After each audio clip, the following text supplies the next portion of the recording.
Hi guys! Welcome back to my YouTube channel. This Raizza Tries. So hi guys, if you guys are new to my channel, my name is Raizza and this is mainly a channel where I try everything. Hello! Channel name This Raizza Tries. This is soju with Yakult.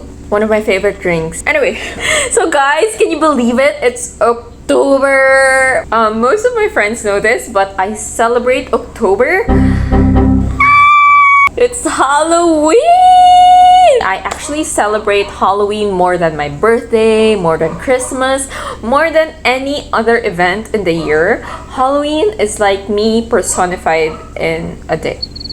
Or whatever. Anyway, I love Halloween. And for this year, I told myself that I'm going to upload a video weekly because I just really wanted to celebrate Halloween that much. We are in the middle of the pandemic. I'm living my best life. I just really wanted to share my love for Halloween with you all. And maybe parang like in those 4 weeks, you would want to come up with an idea for your Halloween costume, for your virtual parties.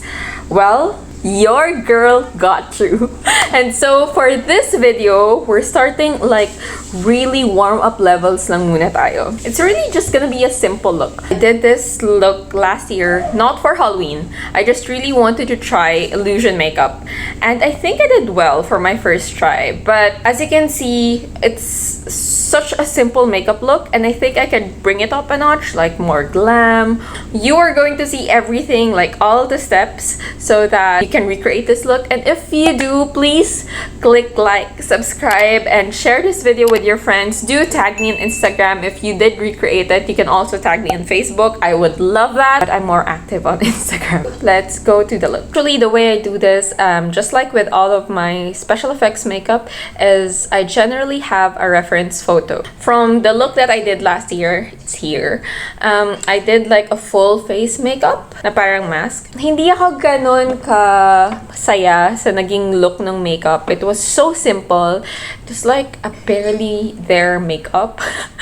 And I just really wanted to do something different. Alright, so lumapit na ako sa camera para makita nyo kung ano yung ginagawa ko. I have my brushes here. I have my side mirror here if I needed to do like super fine detail. What you need first is to clearly map out your outline.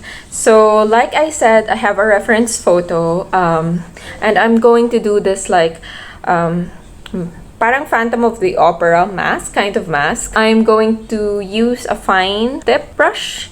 I'm gonna dip it on a light brown, just enough para makita ko yung outline ng mask. From my reference photo, it starts a little bit this, yeah, all the way to her hairline. Nakikita niyo ba? Ayan, nakikita niyo na yung line. And then it dips sa kanyang nose. Then I'm really just gonna mark like the pivotal parang curves. At this point, you don't need like a super straight line. You're gonna drive yourself crazy if you want everything perfect. I'm just really gonna map it. So around here, I want it dip.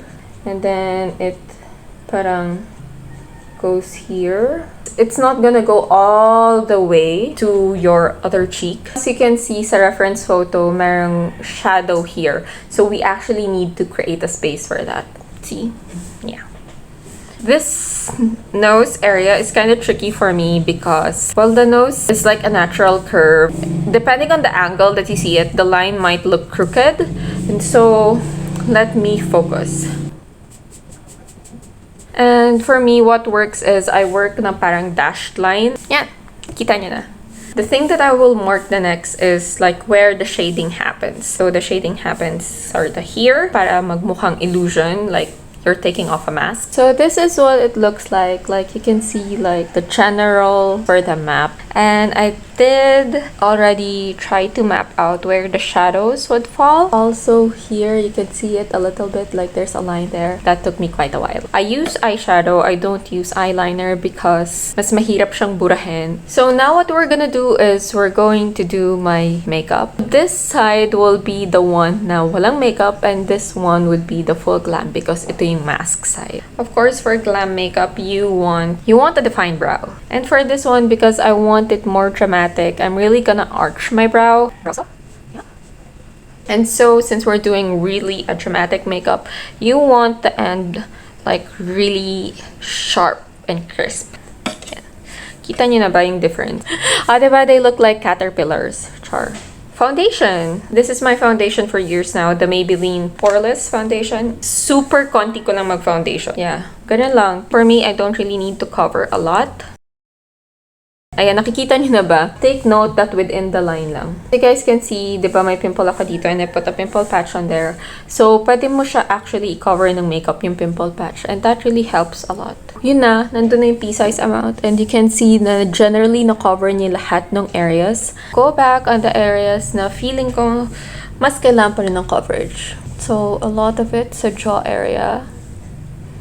My post-hormonal acne marks. And at this point, it doesn't matter if I sort of like go outside the line because I can just clean it up afterwards. I'm not really heavy on concealer because for me, why use concealer if hindi mo naman siya kailangan? So that's it. So quickly set ko lang ha. So for the eyes, I wanted like a peach sort of smoky eye, and I have some reference photos in mind, and I'm going to use this shade. So I'm just really gonna follow my basic eye shape. One of the things that I learned while I did my makeup last year is sa sobrang takot ko maging heavy-handed, hindi siya nag-register on camera. So we're going to do better this time. I've been blending for like 5 minutes now. So I'm just really building the shade. So I will darken it up a little bit more, but for the next color, we're going with this one. It's a little bit parang ruby. This is like my parang eyeshadow brush just to pack the color because I want the color really saturated. I have this super blinding highlighter. Boom! Kita nyo? Parang bigla lang siyang umilaw. What I love about this look is kapag natapos mo na yung isang eye, you're good. You don't even need to match this eye. Interesting. And you guys can see from my hand movement, I really don't move the brush so much into the middle portion of my eye. Now I'm just gonna line the entire thing. Let me just concentrate, guys. And it makes my eye look really big. So I'm using this for my contour. I'm also going to do the same thing pero dun lang sa my mask area. Whatever is left here, yun lang yung ilalagay ko dito. But take note that I'm only starting up until dito lang sa loob ng mask area. Does that make sense for you guys? Don't rush this kasi kailangan medyo pantayan.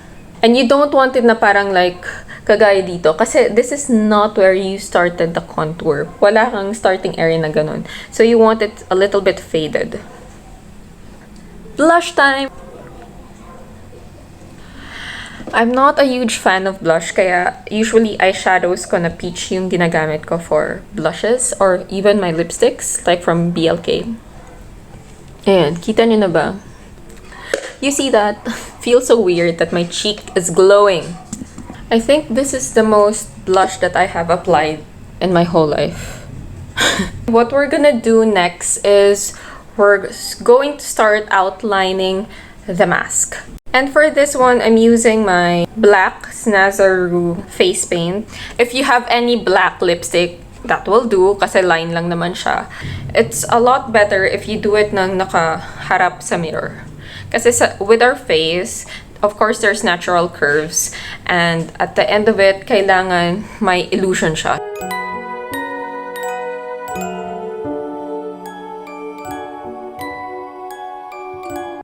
Don't rush this process. Really just take your time because like if it's a solid mask, it's more or less uniform width ng line, diba?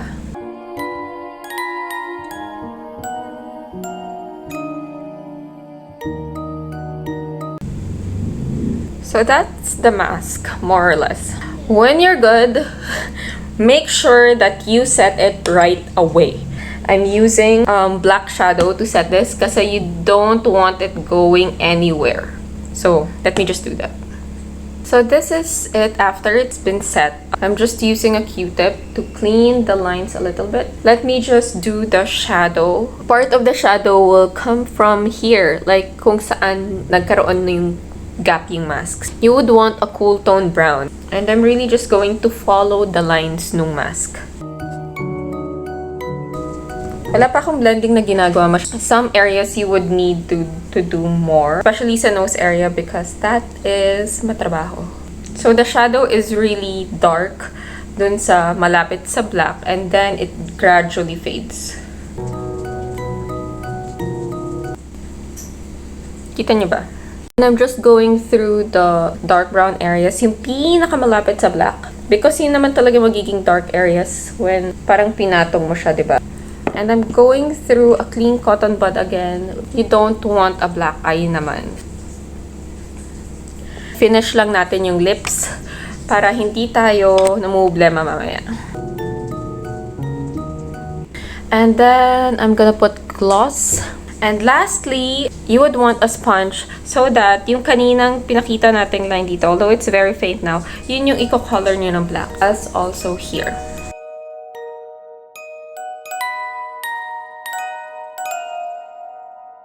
So this is the finished makeup tutorial, guys. It's more of like an Instagram or like a photo kind of Halloween because there's really an angle to it, but it kind of looks cool, right? You can pull the face off. I hope you guys enjoyed this tutorial and do tag me on Instagram if you decide to recreate it. If you enjoyed this tutorial, please like and consider subscribing to my channel. It really helps.